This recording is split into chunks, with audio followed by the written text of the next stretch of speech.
Alhamdulillah, wassalatu wassalamu rasulillah.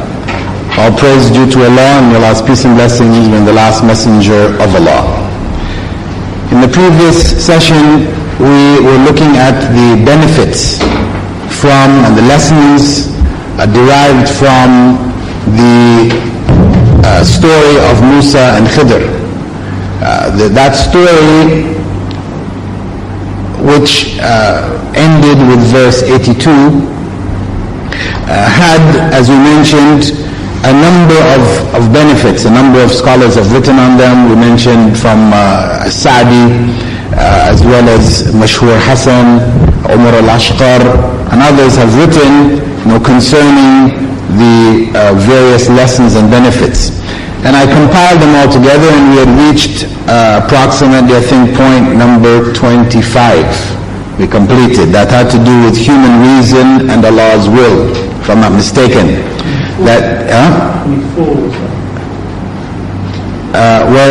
Anyway, we called it 25 now.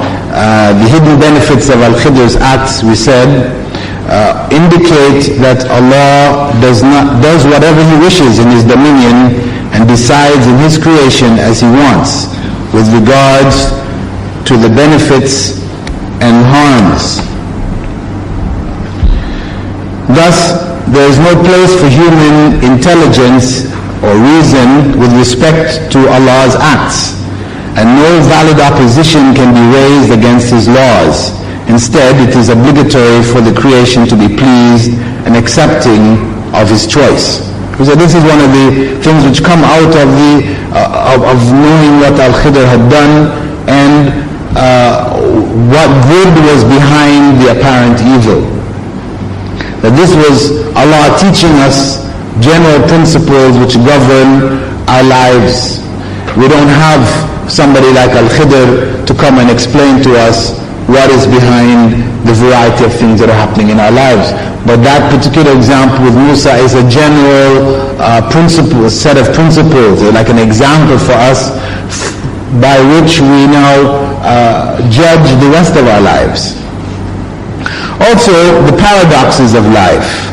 That there are paradoxes in life where apparent loss is in fact a gain. And what appears to be cruelty is in fact mercy. What appears to be returning good for evil is in fact justice and not generosity.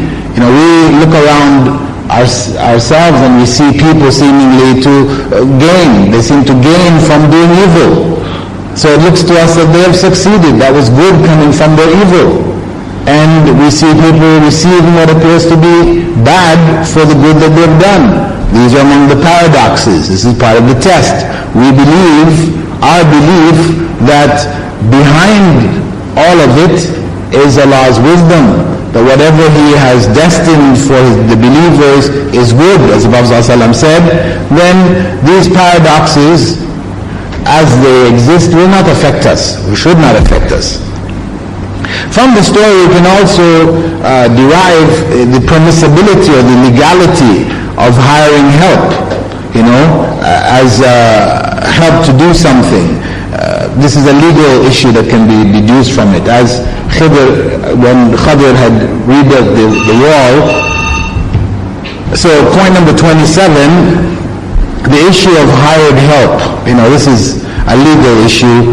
Is it permissible to hire somebody to do a job, or somebody's hired to do a job for you, pay them for doing a particular job? Of course, this is something we know. It's the Sharia is functioning in accordance with that. Our lives are functioning in accordance with it. However, this is among the things which could be deduced from the story. It's a minor point. But it was the suggestion of Musa or Moses to Al-Khidr that he take payment for the job that he did. Also, the issue of fulfillment of conditions. The story contains evidence that one may act according to conditions set. That if you set conditions on a person, if this happens, that happens, the other happens, then this is going to happen, and this is legitimate.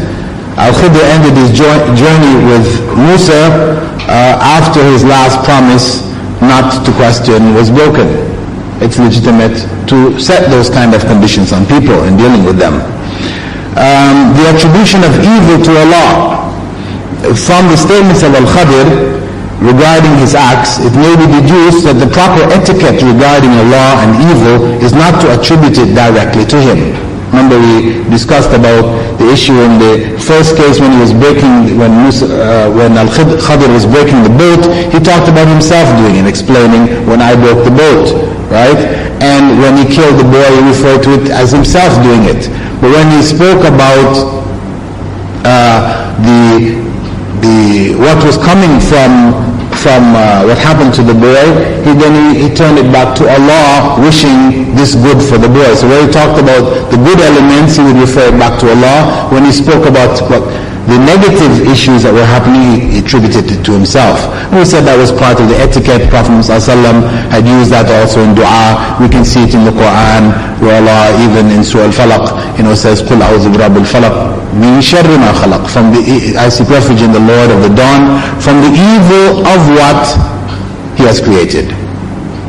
مِنْ شَرِّ مَا خَلَقَ. Not the evil He created, but the evil coming from what He has created. Ultimately, it is, of course, Allah's creation. But we said, as proper etiquette with regards to Allah, we don't attribute evil directly. Also, the attribution of evil to Satan, that this is legitimate. Yusha bin Nun, he attributed his forgetting to inform Prophet Moses about the loss of the fish, he attributed back to Satan. And this is one of the modes by which Satan also causes us to stray from guidance, is that he can interfere with our thought patterns, he can interfere with, distract us with other things so that we forget what our relationship should be with Allah, the continued relationship of remembrance. We forget Allah and then we fall into sin.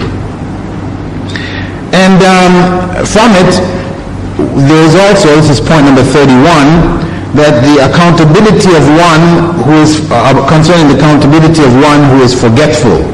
The fact that Prophet Moses didn't hold his servant to account for forgetting, and he himself, when he had forgotten and questioned Khadir, he asked him not to hold him, accountable, forgive him for his forgetfulness. And so among these are the principles that for a person who is forgetful, they're not held accountable. And this is, of course, in the Sharia. Prophet ﷺ had said that, one is, if one misses prayer, for example, due to oversleeping and for forgetfulness, then one prays when one remembers or when one awakens.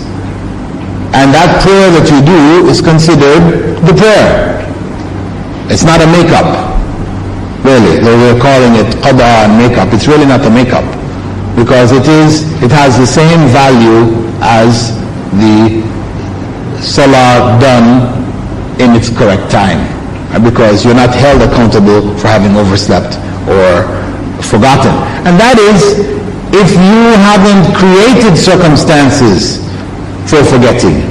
We talked about this before too, because where you haven't where you had to do something and you didn't make the effort to remind yourself, ask people around you, or take certain steps, so it is through your own neglect that you have forgotten, then that's another situation. Or through your own neglect that you have overslept, you didn't set the alarm clock deliberately. You stayed up until 15 minutes before the adhan and then said, I'm going to put my head on the pillow and sleep for 15 minutes. It's a joke. So where you deliberately make steps like that, which put yourself in a situation, then of course Allah knows what your intentions are and He will hold you accordingly. Number 32, repelling a greater evil with a lesser evil. We said the permissibility of committing the lesser of two evils to repel the greater can be deduced from Al-Khadir's scuttling of the boat to avoid its capture, and his killing of the boy to protect his parents from being driven into disbelief.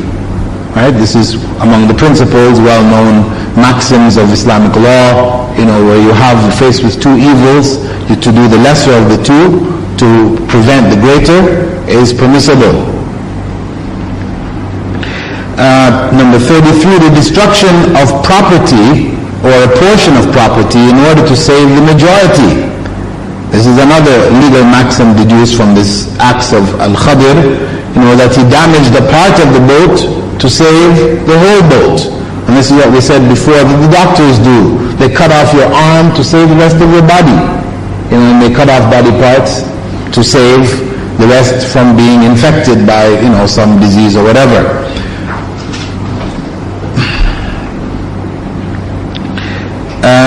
Number 34, requesting food and lodging.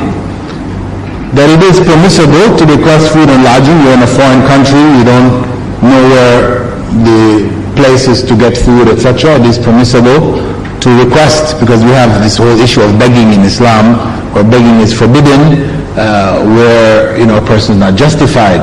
But where you are a foreigner, you don't know where to go, what to do, to request others to help you is Islamically legitimate. Of course, not abusing their generosity and their kindness, but taking from them whatever help is necessary to get you by.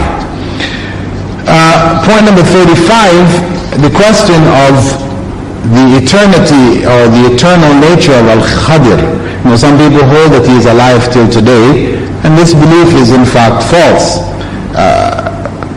because there are no authentic narrations to support it. There are a number of narrations, from the Tabi'een and others, where they've made these kind of references. There's even, claims that, later individuals, Hassan al-Basri and others met Khadir. And we mentioned also that the Sufis use Al-Khadir in their chain, their chain of narration to claim the secret knowledge back from the Prophet ﷺ. They will put in the chain Al-Khadir. And of course, to the scholars of Hadith, this is a joke.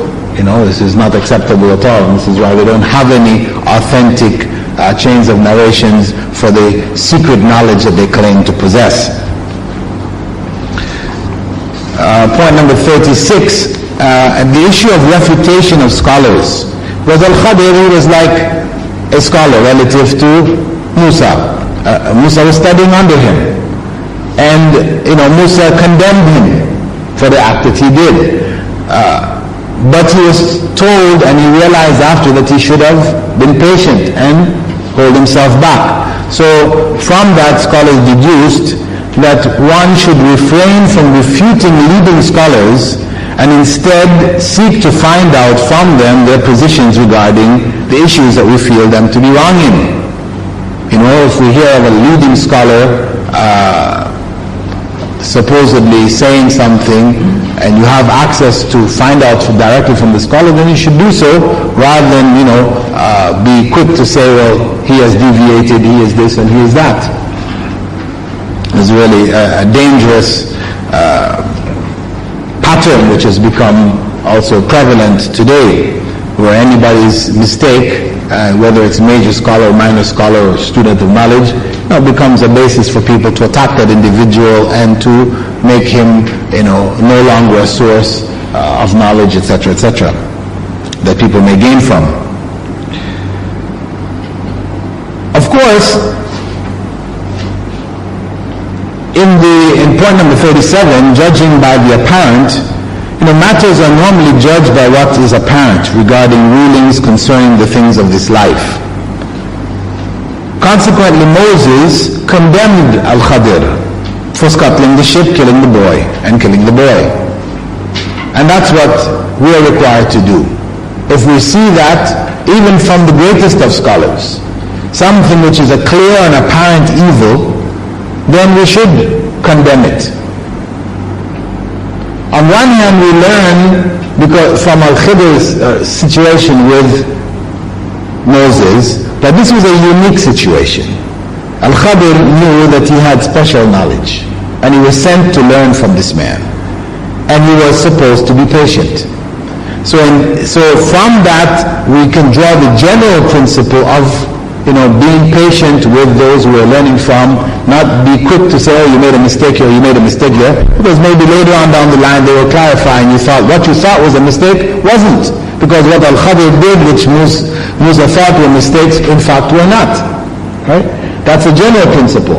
But in terms of practically, when we see a circumstance where open sin, open error is committed, we're not talking about something more theoretical on the level. Scholars made a statement which is, has certain fiqh implications, and we're talking about something very practical: murder, breaking property, taking alcohol, committing fornication. These kind of things, we don't accept that from anybody, no matter how great the scholar he may be. And we talked about the dangers of the Sufi movement, which claims for the mystics, special rights to do certain things which nobody can question. And this is common, even amongst the non-Muslims. We were just discussing a few nights back about another individual in India called Sai Baba, right, who has his followers, and he's committing all kinds of, gross and corrupt acts, but his followers, explain it away. This is God, they believe him to be God, so, what you see is not what it actually is, So, we understand, yes, that's true from God. What you see is not what they may not actually be.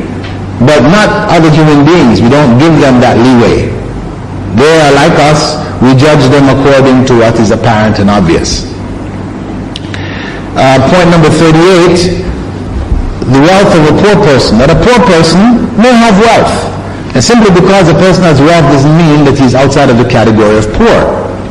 Because we said that the people who owned the boat, they were referred to by Allah subhanahu wa ta'ala as being poor, miskin.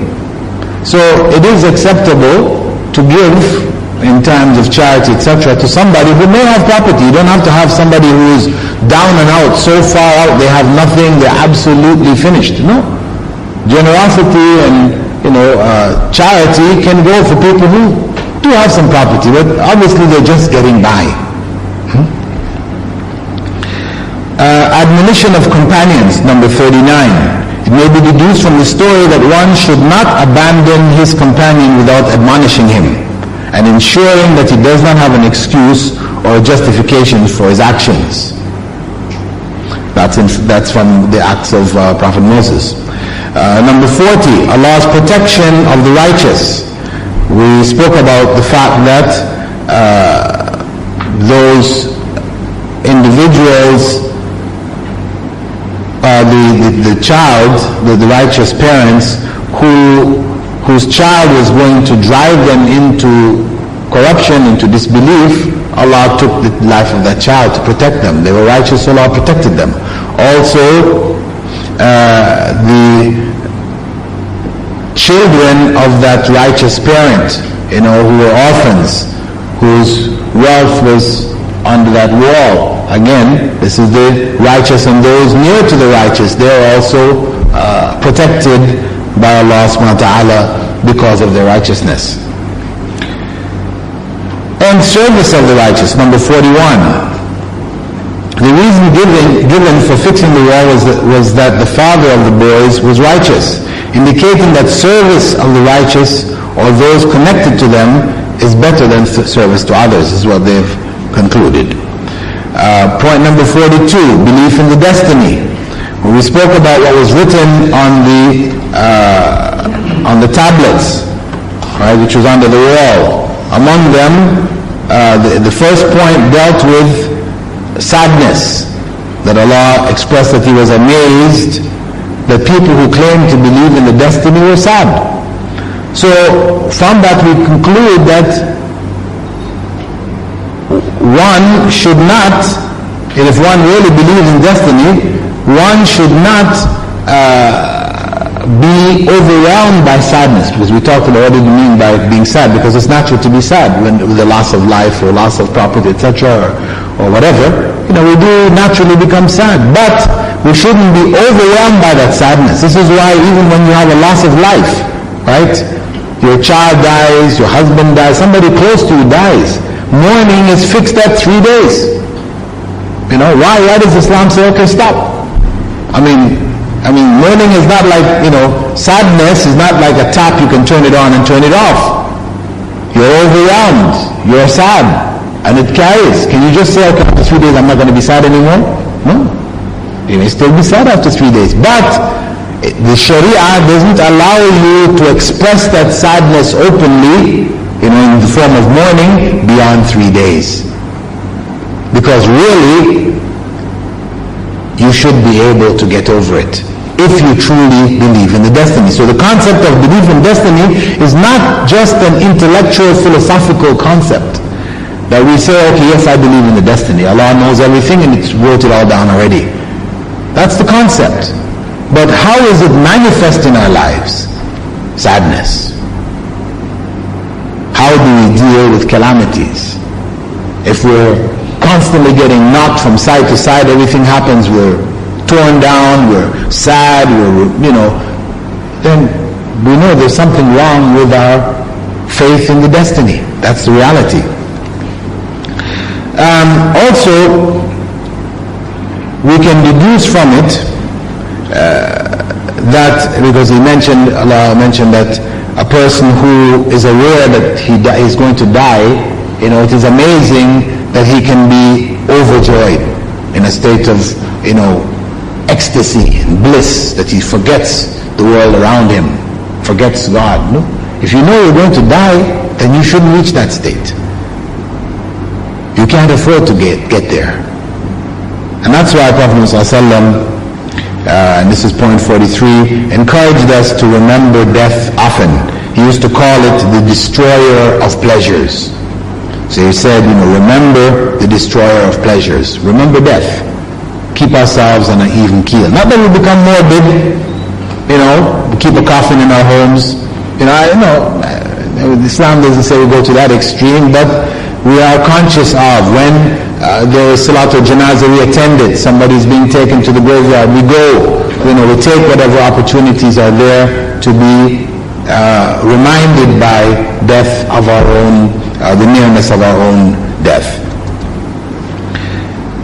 Okay, so those cover basically the points of benefit and lessons that we could extract from the story of Musa and Khidr. Now we'll continue on to the story of Dhul Qarnayn, which begins from verse 83. وَيَسْأَلُونَكَ عَنْ ذِي الْقَرْنَيْنِ قُلْ سَأَتْلُو عَلَيْكُمْ مِنْهُ ذِكْرًا. They will ask you about Dhul Qarnayn. Tell them, I will recite something of his story to you. So from verses 83 to 99, Allah mentions the story of Dhul Qarnayn. وَيَسْأَلُونَكَ عَنْ ذِي الْقَرْنَيْنِ. They ask you about Dhul Qarnayn. The narration that the story of the people of the cave and Dhul Qarnayn were revealed to the Prophet ﷺ because the Meccans had questioned him about them and about the soul. And we said already that this story was not authentic. Though it's found in all of the books of tafsir, it's virtually everybody works with it as being the reason for these questions. Right? We said it's not authentic. However, the verse does say, وَيَسْأَلُونَكَ عَنْ ذِي الْقَرْنَيْنِ. They ask you about Dhul Qarnayn. So obviously, the people of Mecca did ask. But the incident, what was actually behind it, why they asked, we say that the story that they had gone to Medina and they had asked the Jews, what should we do, to ask the Prophet ﷺ, Prophet Muhammad ﷺ to, should expose him as a false prophet or whatever, and they got these questions from the Jews. That narration is not authentic. But however it was, whether it was from Christians or from Jews or whoever it was who asked, the Prophet ﷺ was asked about Dhul Qarnayn in Mecca. So the story begins from the question. Now, who was Dhul Qarnayn? Fakhruddin al-Razi, who is a scholar of tafsir from the 12th century, he had concluded that he was Alexander the Great. Alexander the Great, who is from the 4th century BC. And he concluded that we have to accept that because he is the only figure in the history books which fit the description of Dhul Qarnayn. going to the farthest point to the east, farthest point to the west. This was what Alexander the Great had done. So he felt that there was enough evidence there to indicate that it must have been Alexander the Great. So there's nobody else to choose, so why make up fictitious individuals saying that maybe it was some king from here or there or wherever? No, he said, we have this in the history books, that's who it is. However, though he said that, he did mention that there was a problem with it. Because, as he mentioned, that Alexander the Great was a student of Aristotle. Right? He studied under him. He followed his school of thought. And Aristotle's school of thought, in terms of theology, doesn't agree with Islam. So if he was in fact Alexander the Great, then it meant that Allah was praising Alexander the Great, and praising him also meant praising Aristotle. So he said, there's this issue and problem. There were some other scholars, and Nisaburi, he had said, well, perhaps Alexander only took from Aristotle, what was acceptable, and he rejected the rest.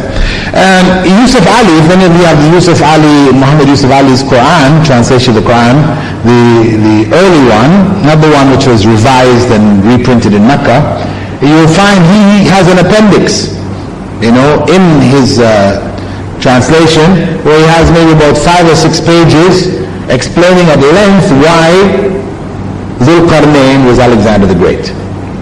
But reality is that what we have of information collected, historical information, indicate that Alexander the Great was an idol worshipper.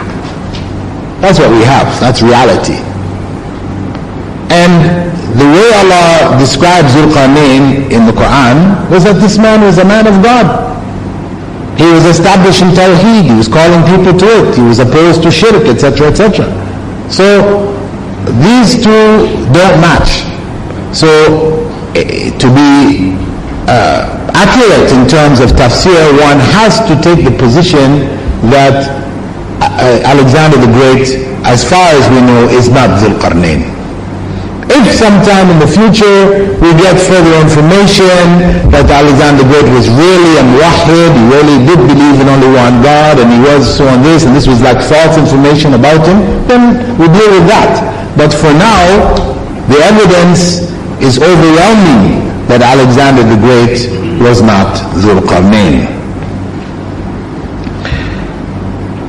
And when Ali ibn Abi Talib was asked about Dhul-Qarnayn, he explained that he was a righteous servant of Allah who called people to the oneness of Allah, and in the course of doing so, he was struck on the top of his head. And he died. And the top of the head is called also in Arabic, qarn. And Allah brought him back to life. And he continued to spread Allah's word until he was struck on the top of his head again, and he died. As a result of that, he was called Dhul-Qarnayn, the one who was hit twice on the top of his head for the sake of Allah. That is the origin of the name. Now, others said that this narration from Ali ibn Abi Talib is an authentic narration. He's a Sahabi, so anything else which is not coming from the Sahaba, just speculation of others, we say it doesn't have the same weight.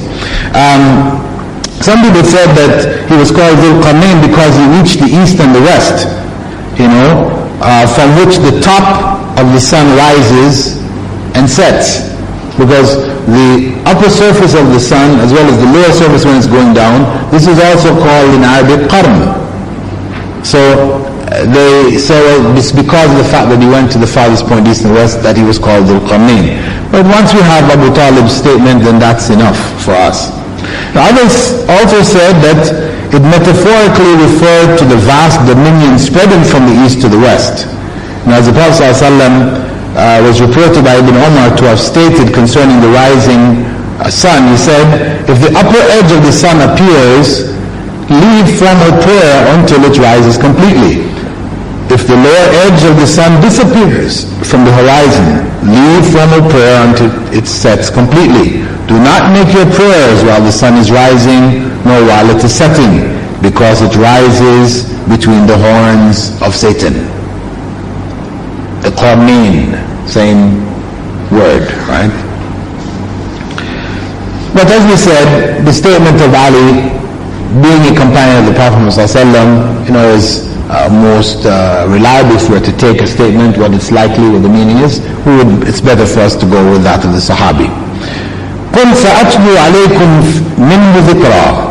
They ask you about Dhul Qarnayn. Tell them, I will recite something of his story to you. Allah told the Prophet ﷺ to tell them that he would narrate to them, whoever it was who was asking, about Dhul Qarnayn, what was sufficient for them to reflect on and to benefit from as a lesson. As to other details of his life, he would not narrate them. So that's why he said, minhu, some of it. He would relate to them some of the story, not going into all of the details. And this is the pattern we mentioned before of stories in the Quran. The Prophet ﷺ, when he narrated through the Quran the stories, or even his own narration, this was based on revelation, of stories of the people of the past, always the stories focused on the important details. Whatever is mentioned, there is a lesson to be taken from. But the unnecessary detail, what color was the cloak of Yusuf? When you go into the Bible, you read, it tells you it was a multicolored cloak, and it was this, and it was that, and the other. Well, it has no value in terms of the lessons to be learned from the story of Yusuf. So it's the Quran, you find, and the Sunnah drops much of the details when narrating stories. Verse 84. إِنَّا مَكَّنَّا لَهُ فِي الْأَرْضِ وَآتَيْنَاهُ مِنْ كُلِّ شَيْءٍ سَبَبًا. Indeed, I established him in the land and gave him a way to do everything. Indeed, I established him in the land. This means that Allah gave him great power and all the might that kings could have. So he gained dominion over the east and the west. All countries and their kings submitted to him, and all the nations, Arab and non-Arab, served him. وَآتَيْنَاهُ مِنْ كُلِّ شَيْءٍ سَبَبًا. And I gave him a way to do everything. Sabab, which means way, has been interpreted and translated in a number of different ways by different translators. Ibn Abbas, who is considered the leading interpreter of the Quran, he translated sabab as knowledge. So the meaning here is vast knowledge. Concerning Bilqis, Queen Bilqis, when Prophet Sulaiman had sent the bird, the hudhud, to get information, the bird came back saying, إِنِّي وَجَدْتُ امْرَأَةً تَمْلِكُهُمْ وَأُوتِيَتْ مِنْ كُلِّ شَيْءٍ. I found a woman ruling over them who was given all things. The same phrase, all things, is used here. But it's known that what it meant was that she was given all things that monarchs like herself may acquire. Not all things in the full sense, like control over the whole earth, etc. No, it was limited to her own kingdom. Similarly, Allah gave Dhul Qarnayn the means to do all things, meaning the means and power to conquer all areas, regions and countries, to defeat enemies, suppress kings of the earth, and humiliate the idolaters. He was given all that a man like him would need, and Allah knows best. Habib ibn Hamza related that he was with Ali ibn Abi Talib when someone asked him about Dhul Qarnayn and about how he reached the east and the west. He replied, glory be to Allah. He submitted the clouds to him. Allah submitted the clouds to him, destined for him what he needed, and opened his hand to him. Verse 85 and 86. فأتبع سببا حتى إذا بلغ مغرب الشمس وجدها تغرب في عين حمئة ووجد عندها قوما قلنا يا ذا القرنين إما أن تعذب وإما أن تتخذ فيهم حسنا. So he followed one such way until when he reached the sunset, he found the sun setting in a spring of muddy water, and he found some people nearby. I instructed Dhul Qarnayn, either you punish them or treat them with kindness. فَأَتْبَعَ سَبَبًا. After describing the basic situation of Dhul Qarnayn, Allah began to describe one of his journeys. So he followed one such way, meaning that he benefited from the means that Allah gave him and traveled through the land, unlike some people who are given means but do not benefit from them. حتى إذا بلغ مغرب الشمس, until he reached the sunset, meaning that he followed a route until he reached the furthest point that could be reached in the direction of the sun setting, which is the west of the earth. As for the idea of his reaching the place in the sky where the sun sets, this is something impossible. This was mentioned by Ibn Kathir. The Spanish commentator of the 13th century, Al-Qurtubi, he said it is not intended that he reached and touched the actual sun in the west and in the east, because it spins with the sky around the earth without touching it, and it's too big to enter any earthly spring. In fact, it is many times bigger than the earth. The intended meaning here is that he reached the farthest point of civilization to the west and to the east.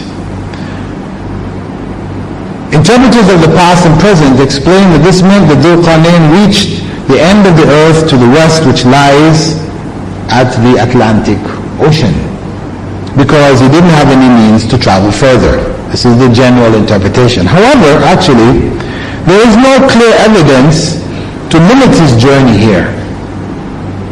Researchers from the 20th century have shown that it was possible for people from the pharaonic times to have built reed boats and sailed from Egypt all the way to America, because they were trying to understand where the pyramid structures of the Aztecs came from, because there are similarities between the pyramids there and the pyramids back in Egypt.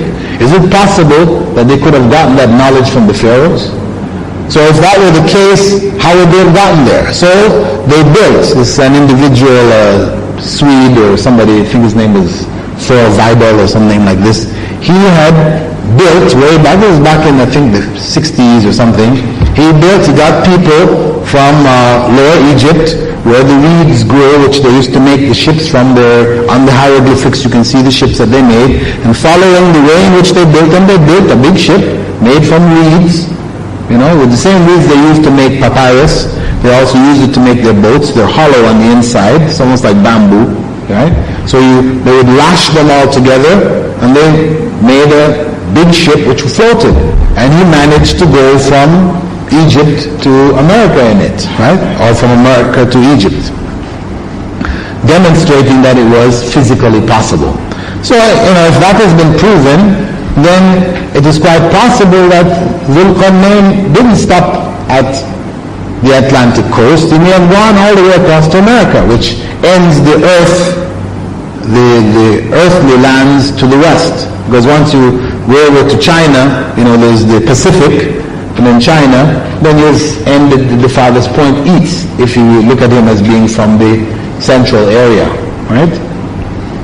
So that's theoretically possible. I mean, I'm not claiming that that's what happened, but that could just as well have been possible. People who made these earlier statements were based on their knowledge, their limited knowledge of America, because of course, Al-Qurtubi, when he said this was before they discovered America, 1492, he was from the 12th century, 12th, 13th century. So, the scholars in looking at the verses would try to apply it, to what was known to them at the time. And so, of course, when we look at those kind of explanations, we open them up to accept knowledge from our own times. وجدها تغرب في عين حمئة. he found the sun setting in a spring of muddy water, meaning the sun appeared to him to be setting in the ocean. This is something which everyone who goes to the coast can see. It looks as if the sun is setting in the sea, but in fact it never leaves its fixed orbit. Hamia is, according to one view, derived from hama'a, which means mud, as in the verse, remember when your Lord said to the angels, I'm going to create a man from dried clay of smooth mud. Min hama'in masnoon. So this description of the ocean as being like a spring of muddy water, this was taken from this particular meaning of hamia. And again, there are other interpretations. Ibn Abbas and Mujahid, they are of the opinion that hamia meant black mud. In this case, the verse meant that the sun appeared to be setting in a spring of black mud. And Ibn Amir, Asim, Hamza and Al-Kisai, they recited hamia as hamia, meaning hot, in which case the verse would also mean it appeared to be setting in a hot spring. So, there are three sets of additional meanings that, could be applied here. Of course, all of these meanings are not necessarily contradictory, because if one stands at a distance, looking at the shore and looking out to the ocean, then the ocean, when you're up close, it tends to look more blue, etc., and clearer the closer you get to the water. But from a further distance, it looks black. The sea, which appears blue in certain position when you're flying over it in the plane, depending on the height, it has a black look to it. So it's acceptable for hamia to have that meaning, that it was like black, muddy. It could also be muddy from the certain parts of the earth where, tributaries, seas, rivers are coming into the ocean. It causes that part of the ocean to have a muddy look to it. Or if it's very turbulent, the sea could have that look. And of course, in summer, those areas, the water gets hot. It is hot, right? So all of these descriptions are applicable to what Dhul-Qarnayn observed.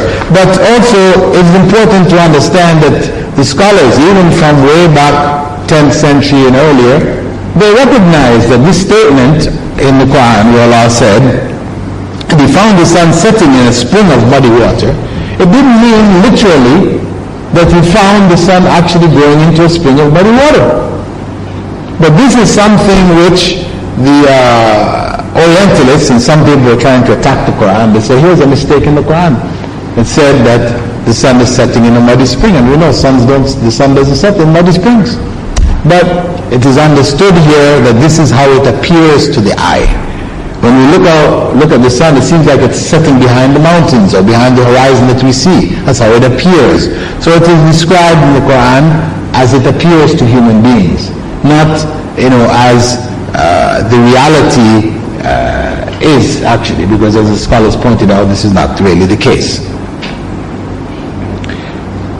So Allah said, قُلْنَا يَا ذَا الْقَرْنَيْنِ إِمَّا أَن تُعَذِّبَ وَإِمَّا أَن تَتَّخِذَ فِيهِمْ حُسْنًا. With regards to the people that He found there, He had found a nation of people in that area, and no details are given in the Quran about who that nation was, what are their peculiarities, etc. Though you might find in some books of tafsir that they give the nation a name and location, specific location, etc. But we don't have evidence for that, really. Anyway, Allah goes on to say, I instructed Dhul-Qarnayn, either you punish them or treat them with kindness. Which means that after Allah gave them victory and power over them, He gave them the choice as to how to treat the defeated nation. If He wanted to, He could kill the men and take the women and children as captives. Or if He wanted to, He could set them free with or without any ransom. And this is similar to the choice the Prophet ﷺ was given after the Battle of Badr, what to do with the prisoners. Should he execute them or allow them to ransom themselves? Right? In the case of the Prophet ﷺ, when he ransomed them, Allah rebuked him and told him he shouldn't have done it, he should have killed them. In the case of Dhul-Qarnayn, Allah affirms His decision. He makes a judgment on the people according to the status of their faith. So, according to Imam al-Shawkani, the phrase, or treat them with kindness, meant calling them to the truth and teaching them the revealed law. In either case, the choice that Allah gave Dhul Qarnayn was actually a test for him, to see if he would exploit his position as conquerors usually do, whether he would be just, or whether he would be just according to divine law which he was supposed to be following. Queen Bilqis alluded to the phenomenon of oppressive rulers when she said, "Indeed, when kings enter a town, they despoil it, making the most honorable among its people the lowest." And that is what they do. So this was the test for Dhul Qarnayn. He had been given power over the people. How would he treat them? Would he exploit them? Would he take advantage of them because he was the conqueror, which is what people normally do? Or would he treat them properly? And his justice and faith became apparent in the ruling which he pronounced in verse 87 and 88. So he replies to Allah, قال أما من ظلم فسوف نعذبه ثم يرد إلى ربه فيعذبه عذابا نكرا. He replied, I will punish whoever does wrong. Then he will be returned to his Lord, who will give him a terrible punishment. Dhul Qarnayn replied, I will punish whoever does wrong, meaning that he would execute those who persisted in kufr, disbelief. And in the Quran, in different places, depending on the context, it refers specifically to shirk. And we have the sage Luqman saying to his son, يا بني لا تشرك بالله إن الشرك لظلم عظيم. O my son, do not worship others along with Allah. Indeed, shirk is a great wrong. So on the basis of that, it was concluded that the wrong that they were doing, which he would punish them for, was shirk. ثم يرد إلى ربه فيعذبه عذابا نكرا. Then he will be returned to his Lord, who will give him a terrible punishment, meaning a severe, far-reaching and painful punishment in the next life. This implies a confirmation of the hereafter and its rewards and punishments. Verse 88, وَأَمَّا مَنْ آمَنَ وَعَمِلَ صَالِحًا فَلَهُ جَزَاءً الْحُسْنَى وَسَنَقُولُ لَهُ مِنْ أَمْرِنَا يُسْرًا. But whoever believes and does righteous deeds will receive the best reward, and I will speak to him gently. وَأَمَّا مَنْ آمَنَ وَعَمِلَ صَالِحًا. Dhul Qarnayn went on to explain how he would treat those who responded to the call to Allah. He said, but whoever believes and does righteous deeds, meaning that whoever believed and followed Dhul Qarnayn in his call to worship Allah alone, without any partner or associate, and did the deeds required by that belief, فَلَهُ جَزَاءً الْحُسْنَى. One who believes and does the righteous deeds will receive the best reward, meaning that they are guaranteed the greatest reward, which is the garden of paradise in the hereafter from Allah. Almighty Allah said in Surah Yunus, verse 26, لِلَّذِينَ أَحْسَنُوا الْحُسْنَى وَزِيَادَةً. For those who have done good is the best reward and something additional. The Prophet ﷺ explained that the best reward here was paradise, and the something additional was what? Seeing Allah, yes. So there are 2 points which should be noted here. The first is that Dhul Qarnayn followed the divinely revealed formula of linking belief with righteous deeds. Nowhere in the Quran is belief mentioned by itself. It is always followed by some righteous deed. The reason for this is that belief without righteous deeds may easily be knowledge of belief and not real belief. Belief without righteous deeds may easily be knowledge about belief and not actual belief. Somebody says, I believe in Allah, but he does no righteous deeds. He doesn't do what Allah commands him to do. His statement, I believe in Allah, doesn't necessarily mean he actually believes in Allah. It could only be a statement of fact, of knowledge, that he knows about Allah. He knows that you should believe in Allah. Many people mistake that to mean actual belief in Allah. The reason for this, also, I said, on the other hand, righteous deeds without belief usually have ulterior motives, like showing off to gain the admiration of others or to gain influence over others. So this is why these two have to be together. Belief without righteous deeds may be just knowledge, not real belief. Because, as they say, or as attributed to Jesus, you judge the tree by its fruit. It's not producing any fruit. That means it's a dead tree, a useless tree. On the other hand, righteous deeds without belief become questionable. Why is a person doing righteousness? This is what the non-Muslims will say. You don't have to believe in God to be righteous. You can do good deeds, simply because it's good to do good deeds. Reality is that such people, when they come under pressure, when doing deeds is a liability, if you do a good deed, it becomes problematic and creates big problems for you, then they'll drop it in a minute. So this altruism, doing good for the sake of good, it works when there is no, negative feedback. But when negative feedback comes, then you find them dropping this altruism. Well, people will say, I'm doing good because, I want good to be done to me. So you got a reason. You're looking for some good for yourself, so you're doing good, right? Good to be done meaning for other people, Do unto others, you have them do unto you. So,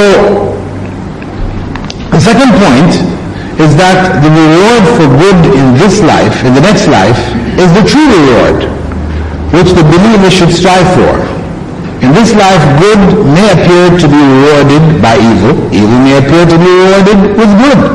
Those who seek their reward in this life will be disappointed, because the basis of this life's test is belief in the unseen and submission to the commandments of the unseen God. So, the greater reward we have to accept is the one in the next life. To be focused on this life to get our reward is a big mistake, because we will be disappointed. We will be disappointed. Because if Allah in this life were to give us everything we sought when we did good, then it would be known around the world. Everybody would know it, and nobody would do bad. If people weren't doing bad and getting good results from it, apparent good results, then nobody would do bad. If it was known, every time you do a bad thing, all you got back was terrible bad. You think anybody would keep doing bad? No. So the test only works when the results of our deeds are not as they ultimately are in this life, apparent. They're not apparent. You believe that ultimately evil will beget evil. It will get an evil result. You believe that. And you can't prove it. It's something we accept because revelation came to inform us of that. And that is the test of faith. I would speak to him gently. وَسَنَقُولُ لَهُ مِنْ أَمْرِنَا يُسْرًا. Mujahid said that this meant gentle words free from any harshness or difficulty. This is how the Prophet ﷺ described Islam as yusr, ad-din yusr. It is also interesting to note that Dhul Qarnayn warned the disbelievers about two things. He warned the disbelievers about two things. That he would punish them and that they would return to their Lord and be punished even more severely. He also made two promises to the believers. One was paradise in the next life, and the other was that he would speak to them gently, kindly. Now, if we look at these two, the warning and the promises,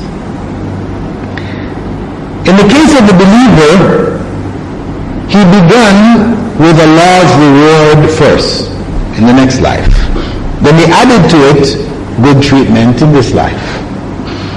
In the case of the disbeliever, he began with what? Punishment in this life. And then he added to it what was to come in the next. Why did he go one way with one and another way with the other? Why didn't he start with what was in this life in both cases? Well, because of the difference between the two. For the believer, gentle words is not more important than paradise. Paradise is more important than gentle words. And that's his goal. So, Dhul Qarnayn started with that for the believers. Because that was what's most important. That's where the focus lies. If you get good words in this life, well, that's nice also. That's additional. Whereas in the case of a disbeliever, he doesn't believe in the next life. So what he's afraid of is punishment in this life. So Dhul Qarnayn started with what was most appropriate for him. The punishment he threatened him with. Because he doesn't believe in the next life. That's secondary. So that is just a subtle point which Shaykh al-Uthaymeen pointed out from this usage by Dhul Qarnayn of the promises and the warnings. We'll stop here.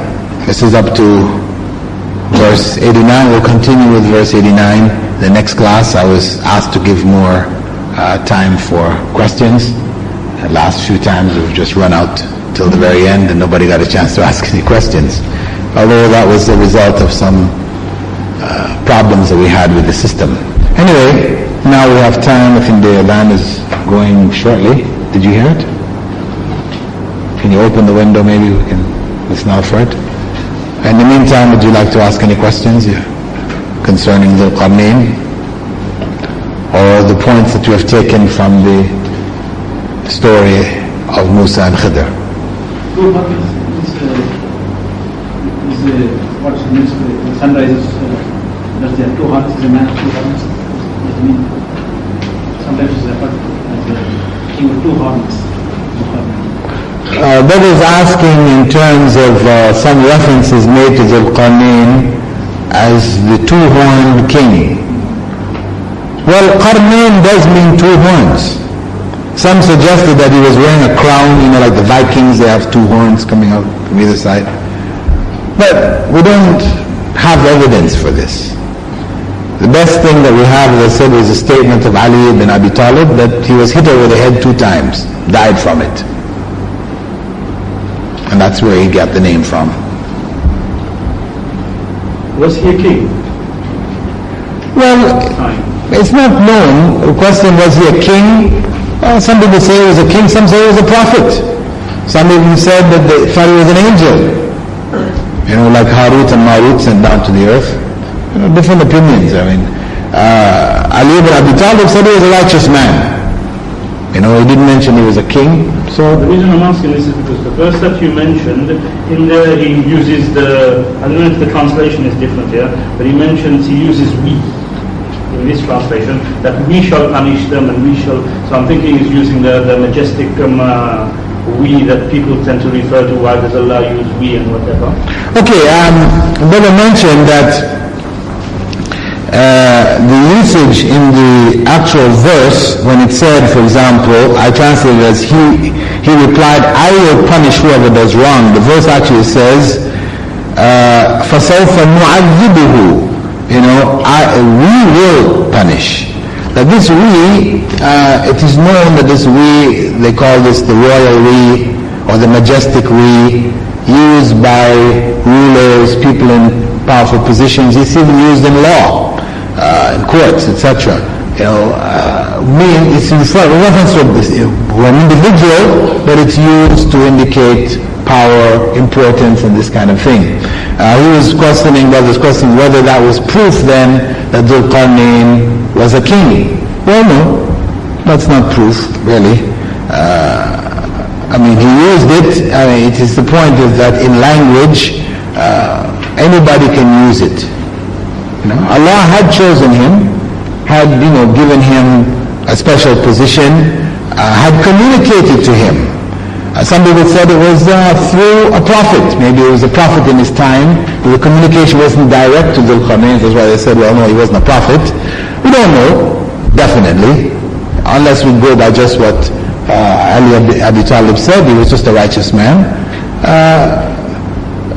We can we take it from there. We don't need to establish that he was necessarily a king, but we know that he was given, by Allah, certain abilities, certain aspects of nature were submitted to him, etc., something like Prophet Sulaiman, etc.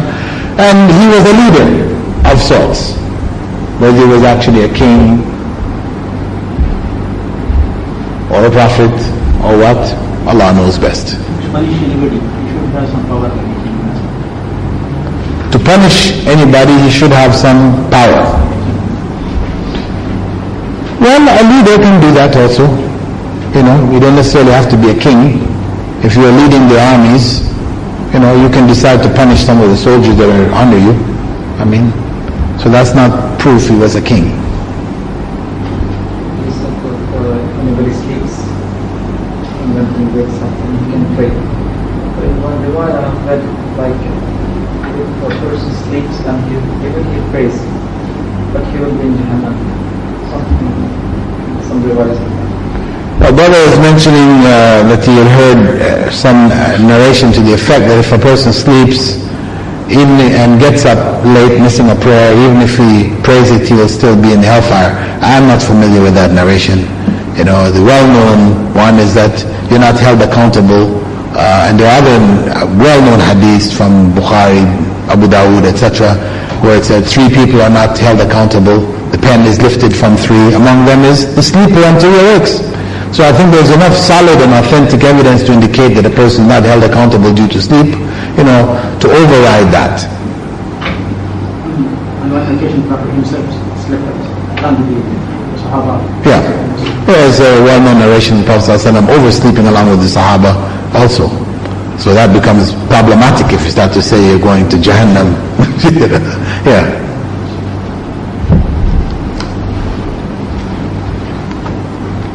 Further question? The name was given after his death? Dhul Qarnayn. Question, was the name given after his death? Well, it would tend to appear so from the statement of Ali, that he was hit on the head the second time when he died, and that's why he was called Dhul Qarnayn. So that would be the conclusion. That during his own lifetime he would have been called by his actual name. And we don't know what his actual name was. They said, Dhul Qarnayn. Allah just using that in the general sense. They may not actually say Dhul Qarnayn. Yeah, that is question then, where Allah actually addresses Dhul Qarnayn, and it appears that he is talking to him directly. And if this name was given to him after he died, there seems to be a contradiction here. But, as we said, the story is being narrated by Allah subhanahu wa ta'ala. It could have been through a prophet.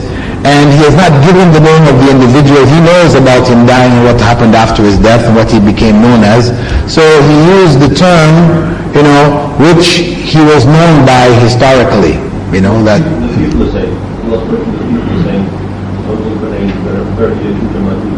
oh, that's later. But earlier than that, he also said, Allah himself addresses him, Ya Dhal Qarnayn,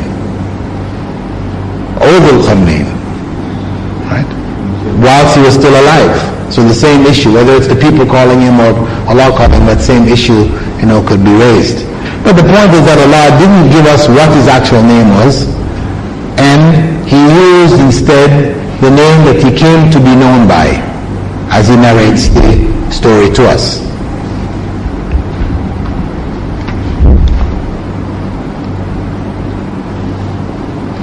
Further question? So I had a question last week that I was going to ask you. You mentioned about Musa alayhi salam, that he was among the elite and something about Ulul Azm or something. Yeah? But doesn't it not say that there is no distinction among the prophets in the Quran? Okay, brother raised the issue concerning a discussion we had concerning Musa, Prophet Musa, in the previous session, where I mentioned he was really talking about Al-Khadr. Because if we accept that Al-Khadr is a prophet, we said that in spite of that, which is the position of the majority of scholars, in spite of that, Prophet Musa was still on a higher level than Al-Khadr, because he was from Ulul Azmi min ar-Rusul. He was from the special group of prophets that Allah gave this title, Ulul Azm, which is, it's been translated as variety of different ways, very difficult actually to translate it, but it represented an elite group, a special group, who were given, particular major jobs to do. The brother's question is, we are told not to make any distinction among the prophets. And that's true. We say that, لَا نُفَرِّقُ بَيْنَ أَحَدٍ مِّن رُسُلِهِ. We don't make any distinction amongst his messengers. But Allah also says, تِلْكَ الرُّسُلُ فَضَّلْنَا بَعْضَهُمْ عَلَى بَعْضٍ. These are the prophets. Allah has favored some over others. So you see, this is again the case where if you take one verse out of the Quran, you can run with that, then you create one issue, right? But if you take the other one, you realize, we have to look at both of these together. We don't make a distinction among the prophets in the sense that we don't say one is not a prophet, right? Because of our favoring Prophet Muhammad ﷺ, we downplay Prophet Isa, right? That he was not really a prophet, or you say something which is negative towards him. This is the distinction we talk. This is the brotherhood of prophethood. That's across the board. We don't make any distinction in that brotherhood. But now within the brotherhood itself, within that group of prophets, Allah subhanahu wa ta'ala, He has elevated some over others. He's given some certain jobs. He spoke to some specifically. He didn't speak to others. So this was from Allah subhanahu wa ta'ala. From ourselves, we don't make distinctions. We only can say there are distinctions based on what Allah has Himself made. Last week we said something about last week I mentioned the terms Qutub and Abdal. Well, these are terminologies commonly used in the mystic circles among the Sufis. They believe that the Qutub, or they translate as the pole, this is the top Sufi mystic of his era or his time, and that the blessings of Allah come down through this individual. They're distributed from that individual over the rest of the earth. So he is like, and he becomes a point of prayer. He's also called the Khawf. The Qutub is also known as the Khawf, or the source of help, the ultimate source of help. So this terminology common in India and Pakistan, Ghawsi Azam, for Abdul Qadir al-Jilani, because he was considered among the Aqtab, or the Qutub. He was the Qutub of his time, the pole of his time. And of course, this is involving shirk. Prayers are directed to him or through him. Abdal, this is like part of the hierarchy. You know, like when the qutub, when his time passes, then somebody else steps into his place from the group that's below him, from the Abdal. You know, so they're given different names to, just like in the Catholic Church, you know, you have the Pope, then you have the cardinals, you have the bishops, and you go down. So they, in Sufi terminology, they have a hierarchy of spiritual masters. So, Sheikh, so those people who use this Ghawsul Azam or whatever, there are some people who are into all this dhikr and everything, and they stand up and they actually there was a time when my parents were into all that stuff, and they actually sing, they actually make dhikr about that same person. So that is a form of shirk. Yes, if one is calling on these people in dhikr, in remembrance, you know, remembering them, then of course it's an element of shirk. I mean, you have, I know in West Africa, the Tijaniya Sufi order, I mean, they will have, the followers will wear pictures, you know, of the Sheikh of their time, Hassan Sisi, I think he's the latest one, and they'll even put it on their prayer mats, and they look at him whilst they're praying. He becomes an object of worship for them. Yeah.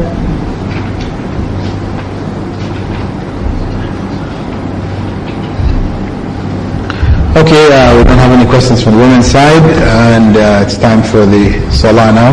So we'll break. Subhanakallahumma wa bihamdika, nashhadu an la ilaha illa ant, nastaghfiruka wa natubu ilayk.